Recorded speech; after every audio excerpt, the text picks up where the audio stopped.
I'm Kenneth, a relationship coach and a psychotherapist. Every relationship is different and every breakup is different. Work with me and you'll get professional help on your situation. And if you're in no contact, focused on personal growth, my workbook series, The Knowledge, will help you make changes like you've never made before. Available now at AskCraig.net.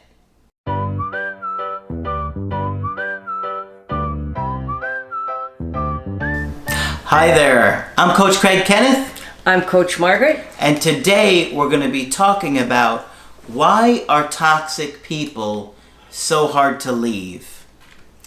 Well, there are a lot of relationships out there that started off going well. You really started to like this person, you fall in love with them, and before you know it, they start doing behavior that is manipulative and controlling. And now you're stuck in a situation with somebody, maybe you've got kids with them, maybe you're engaged or married, or you've moved to be with them, whatever, and now you're finding that this person is starting to mistreat you more and more. And Margaret is really going to talk about this today because she's got a lot of experience when it comes to this kind of stuff. Yeah, this kind of stuff unfortunately happens all the time. Why is it hard to leave toxic people? Well, in our talk about toxicity recently, we have said that the controller, the predator, the controller, needs to have their partner with them and available at all times, or they are terrified that they will be abandoned or fall apart or not be able to function. They're really afraid that terrible things will happen to them. So they're almost panic-stricken when a person says they want to leave. Okay? And you can imagine what they do. They do all the dirty tactics that they have already done. They yell, they scream, they blame their partner for absolutely everything. Nothing they've ever done contributed to the problems in this household. If you had been a better wife, if you had been a better cook, if you had been a better this, if you had been a better that. And after a while, particularly if the victim has been isolated, he or she is thinking, I'm not good at anything. He must be right. He has said this to me over and over again, and by now I've kind of taken it in. It must be my fault. He says it's my fault. And the other one that the victim often hears is, I'm telling you these things only because I love you and I want to make the relationship work. Okay? But, you know, you can't take care of yourself out there. I'm aware of that, and I love you. I want to take care of you, so I need you to be here, and I don't want you to go to school, and I don't want you to get a job. I don't want you working at the bowling alley down the street. I know they offered you a job because there are guys who hang around down there, and you'd be coming home at night, and it might not be safe, and on and on and on, and it's all because I'm protecting you. But somehow keeping you safe means keeping you always under my thumb, okay? Always under my thumb. So say a woman or whoever else has threatened to leave one of these toxic relationships, and the partner goes absolutely crazy, pulls out every dirty trick he's ever known, calls her family, says he's trying to protect her and he doesn't know what's wrong with her, that she's going crazy for no reason at all. On and on and on. Any dirty trick you can think of will be pulled on her. So by now, after a while, she's beginning to think there's something wrong with her, and he's telling her family, who he's never had much contact with, you understand, because he didn't want them to know him.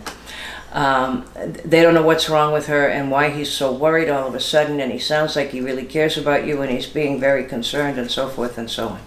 And no, he isn't. He's still controlling.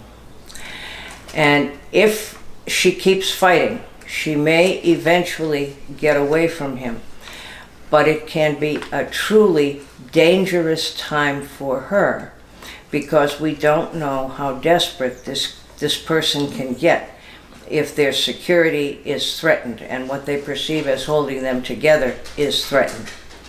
And oftentimes I think that we have called these situations domestic violence, and they have involved domestic violence. And we're much more using the word toxic or toxic narcissism now. But it is a dangerous time if she wants to leave, because remember, this guy is desperate. So you can imagine what can happen. There can be stalking, there can be driving her crazy, blowing up her phone 24/7, going to her family's homes, going to her friends' homes to see if she's there. All kinds of crazy stuff can happen, okay? So it's not easy to get away from them. And of course, they'll tell you it's because they absolutely love you and can't live without you. The can't live without you part is correct. Love, they don't really know the meaning of, because love shouldn't hurt. Love shouldn't involve manipulation and pressure and threats. And the threats are going to be veiled. I'm keeping you safe. So you really shouldn't drive farther than around the block.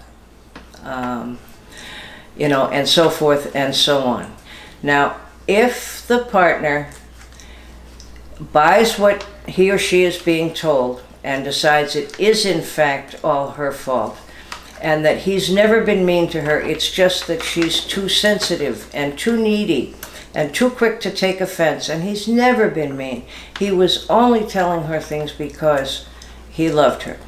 If she believes that and goes back to him, which can happen more than one time, it can happen several times, she will feel soul-sucking, this article calls it, soul-sucking grief that she is back in this awful situation, okay? So she will respond to it by having awful feelings of being sad and trapped. And in case she hasn't figured out yet that something's terribly wrong, sometimes this will do it. Not to mention if there are children. By now, if this has gone on for a few years, you can be sure they're dysfunctioning in school or acting out somehow. Okay? Wow. Yeah. Because of course children respond to this. Yeah. Sure. And I have had all kinds of couples come in to me and say the children don't know anything about it. And I've already seen the children, and they've described the whole situation to me down to the last detail. So parents delude themselves with that. Our kids don't know anything about our problems. Yeah, they can list them. Okay? Yeah. But by this time now that there's some major dysfunction there. So it's a dismal sort of thing. And you want to be really careful not to get into a toxic relationship, but it's hard to tell in the beginning. Everybody puts their best foot forward. And lots of times the toxic people have learned to be very charming because that's the only way they're going to get anybody to come near them. And they're going to have trouble getting them to stay very long, other than if they control them. So it can happen to anybody, but if you find yourself in that situation, if love hurts, if every time you want to grow or try something new, there's a horrible problem with it, and somebody goes nuts, your partner goes nuts, be aware that something's wrong. Love should not hurt, and love should not end up being, kind of a sellout to go back. All right? That's not love, that's control. Absolutely. Okay. And I've heard many people in this situation say, but I love him. No, you don't. It isn't really love. It's control. Okay? You may have loved him at one point, but it's pretty hard to now. And he's done this, and this. I have had the experience of somebody who left a toxic partner who decided to go back to them. And I have read them, what they said to me about him and what had happened in the household. I read it right out of my notes that I've written for them. And it's as if I was speaking a foreign language, and at the end of it, it's as if they just don't remember any of it, if they've made the decision to go back. Yeah. You have any ideas on why that might happen? I really don't. I really don't. For whatever reason, the victim tends to block it out, I guess instinctively, to protect the perpetrator. Wow. Who has enormous power, remember. Enormous power. Mm. So it could obviously be very challenging to build up the strength to leave. Absolutely. Absolutely. Either your toxic partner or your toxic family that you grew up in, who will guilt trip you every time you want to go have a normal life. Yeah. It's heavy duty stuff. Is there anything you wanted else to share to that?